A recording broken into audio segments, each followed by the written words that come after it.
اسقاط حمل وتوي ماشوم په کم صورتونو کې ته ضایع کول شي زنانو د لپاره.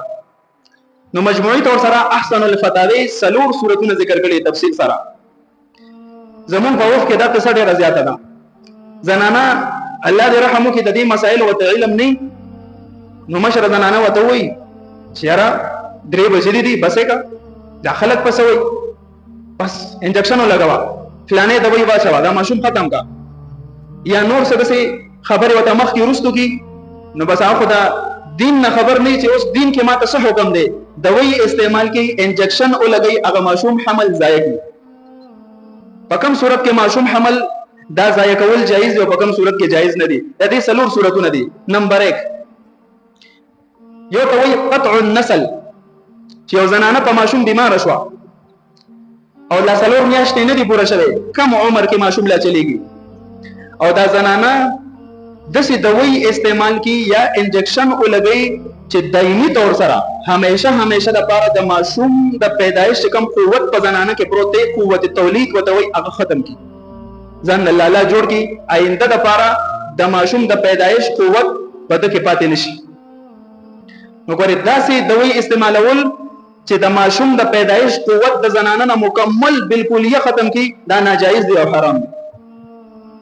عمدة القاری کې علماء لیکلي دي فإن الاختصاء في الآدمی حرام، خسی کرنا اپنے آپ کو ځان خسی کول په نفس سړی کې وي کو په خزه کې وي دا حرام دي.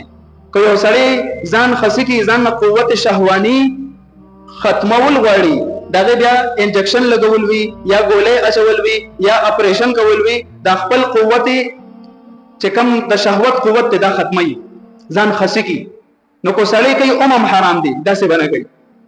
لکه ترانسجندر دا اجراګان چې کومه طبقه دي بعض اوقات داسې چل کوي ځان خسی کی د مردانه قوت د ځان نه ختم کی بالکل ختمول دا ګوره حرام دي. د کشان زنانه کو ځان خسی کوي معنا دا چې ځان نه بچدانی د ماشوم د پیدایش چې کم رحم د رحم د اپریشن په ذریعہ سره دا ځان نه کټ کی ورته دا کټ کول هم ناجایز او حرام دي. لار شفا اسپیټال کې وګوره 100% کې 60% تقریبا دغه مسلې چلی دي. په معمولی مسله باندې دوايي استعمال کا انجکشن ولګي ماشوم ضایع کی. نو قطع النسل بالکل د زنانه نه د بچی د پیدایش قوت ختمول بچدانی ختمول نسبندی کول دا ناجایز دی او حرام دی. اوس کو انسان وای بعض اوقات ضرورت را پیښ شي ډاکټر وای چې دا زنانه کو دا ماشوم په خېټه باندې اوساتي نو دې ته مسله جوړيږي.